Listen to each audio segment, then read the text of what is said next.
Hello and welcome to Communication Connection. I'm Terry Likes, your host of the program. This is a program where we often focus on students, alumni, and faculty accomplishments within the Department of Communication. And joining us in this particular program is a longtime member of the media, a man with a distinguished career in the media. And it's often said that journalists write the first draft of history, and this is a guy who has seen a lot of history in the media over the years. Ben Hart is our guest. Ben, thank you so much for joining us here on Communication Connection. This is a pleasure to be here. I'm very excited. Ben is currently the president and general manager of WJCL Television in Savannah, Georgia. But your media career began right here in Mississippi State, didn't it, Ben? Absolutely. My very first media step was there at WMSV as a DJ, a disc jockey for Steve Ellis when we were working, I guess, late nights on Friday nights on a show that he allowed me and one of my friends, Ty Short, to front and host. It was a hip hop show on WMSV. I don't know if they still have any of those, but I think it may have been the first one, along with the Swan Land Fair. And that picture there is when we went over and started to work with WSSO. That was a sports talk radio show. Those are a bunch of our classmates there: Alex Wheelock and Bo Bounds, Aaron Soames, Burt Young, let's see, and Marshall Harris, my roommate there at back at the days when we were in the Boomerang dorms over there, Hightower and Duggar. I think they're gone. Well, lots of fond memories from your days here at Mississippi State. So you've worked all over the country. As I mentioned, a long career working a variety of positions. So tell us a little bit about how you got to where you are now. Well, it started with, as I just pointed out, in the radio business. It was an opportunity while I was there in school to take on an internship, take on an opportunity that was in front of me.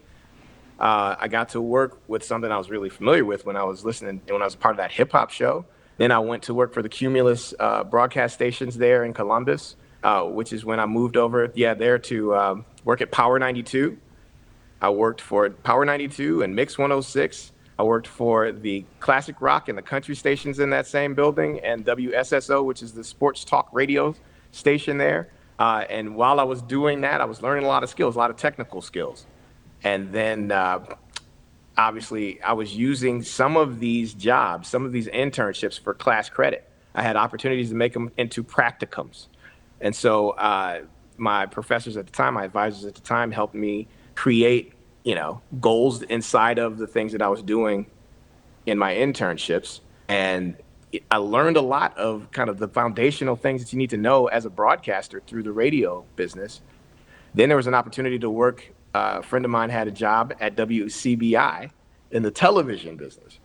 And I found out that a lot of the things translate. A lot of the boards and the technical jargon, just the idea of how things in a linear world worked both in radio and television the same way. So I became a technical director at WCBI, all before I was a junior. And my last year as a senior there, I got that job as a technical director and worked through CBI until I got a new job when I graduated.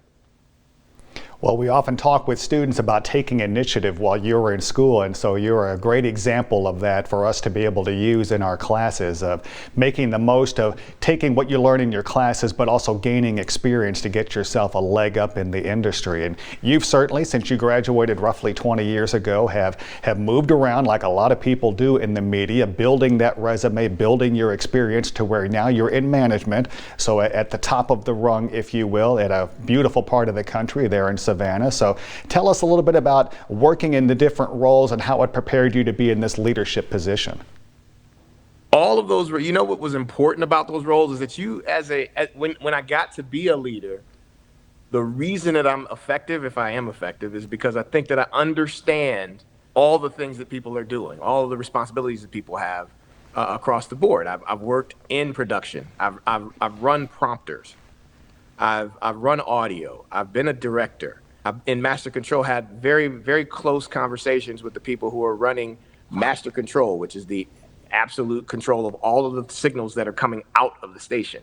So being able to know the foundational ways that things work was important. And then I slipped over when I went from, when I left Columbus and left Starkville to move to Jackson and my new job at Hearst at WAPT in Jackson, I became a producer for the first time. And as a producer, having been a director before, I understood how things would work well and which things worked best, even at a better clip than other producers who'd been there before, because they hadn't had all those experience. They hadn't picked up cameras. They hadn't been out in the field consistently. They hadn't done all the things you have to know about audio when you're a radio person. So being able to kind of use your experience to build up your resume is a smart thing. And that's a weird thing to say. You're using the resume to build the resume. You make sure that the things you're doing are a step to the next peak that you're trying to climb to. Well, you mentioned working in Columbus and Jackson, and just to name a few others, you've worked in Milwaukee, at Sacramento, so you've gained that experience over the years. And the news industry is often under fire, and I'd say even more so in the last 18 months. There have been some very difficult issues that the industry's had to deal with. Isn't that true? It has been the last 18 months, but I'd take it back. We've kind of been under fire for years. There's been kind of a distrust of what we do, particularly, and people thinking that we have agendas that are beyond the public trust. And it's our job to be stewards of the flame. We have to carry the flame forward and be journalists who are pure of heart and pure of intention, and make sure that we are there for the good of the community with just about every single step and word that we make.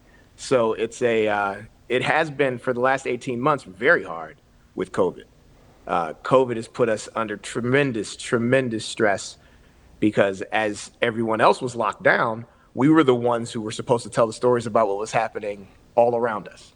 So when things were going haywire, we had to kind of stand in the face of that storm to deliver the message about what the storm feels like, explain to people the danger without compromising our own safety.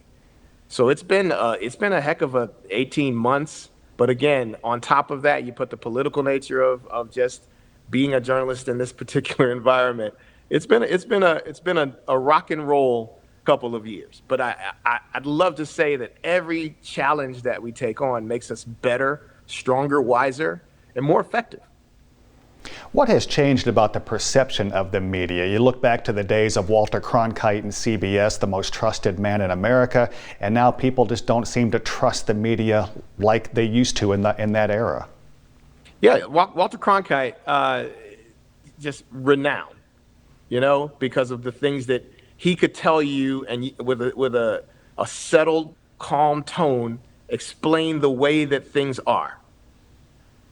The reason he could do that was because there was no competitive voice in another room saying a different thing. There may have been a competitive voice saying the same thing, but very, very few times was there so much competition for people's understanding of the news, if that makes any sense. So I think that the difference now is, first of all, it was cable news became a 24-hour situation. So they were looking for ways to keep news going, to continue to tell you what's going on as it's happening.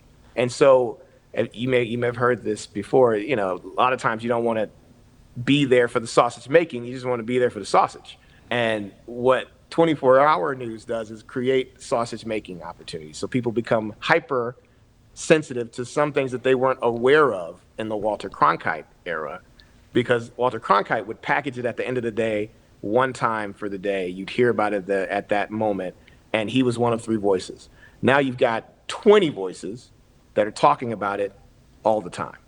And so you can imagine exponentially how it would be hard to trust one voice when there are 19 other ones that are slightly different. And for a lot of them, different for the purpose of being different. And good or bad, I think that sometimes that's what it is. It's the opportunity to hear different voices. And I think that I think it's a great thing that there are so many voices, and we all have to win the trust as journalists. It's our responsibility.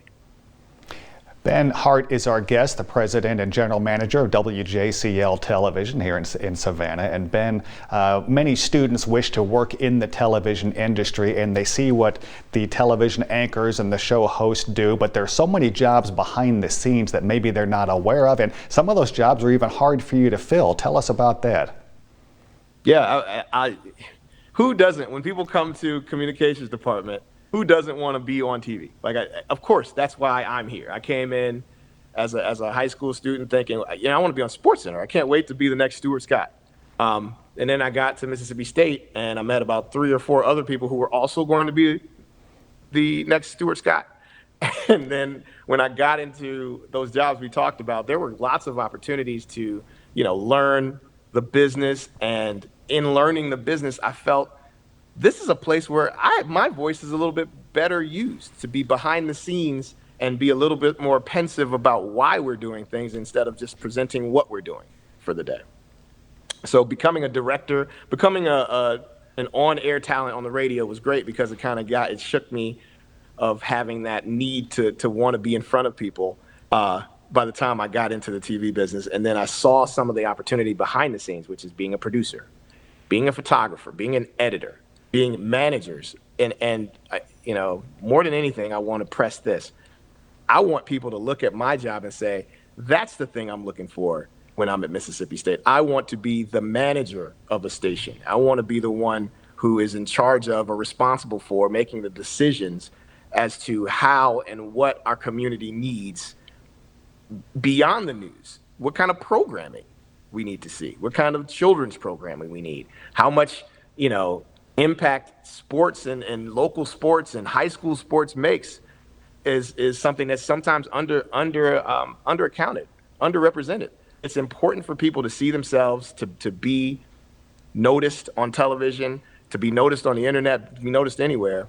And those jobs are the ones that people don't think about because they're not the ones that are prominent in your face, but they're ones that really move forward the ideas and the things you probably care the most about.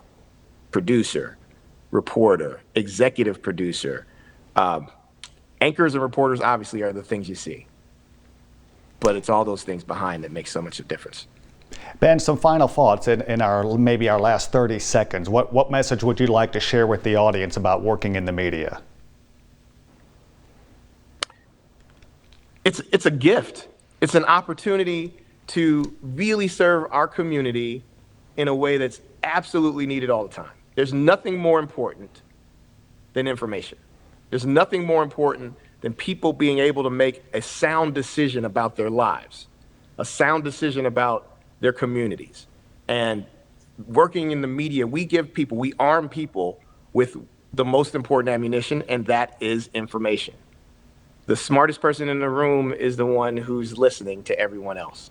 And that's what the media does until they start talking. And then they give things to people that will make a difference in everyone's lives. So I love being a part of the media. I encourage all of our communications students there and broadcast people obviously are dear to my heart. Keep it up. Keep it up. This is the most important thing we do. The business is changing, but being at the cutting edge of the business will always be the most important part of even the internet when you are giving people what they need, and that's information. Well, Ben Hart has been our guest. Ben, thank you so much for joining us, and we thank you for watching us here on Communication Connection. I'm Terry Likes. We'll see you next time.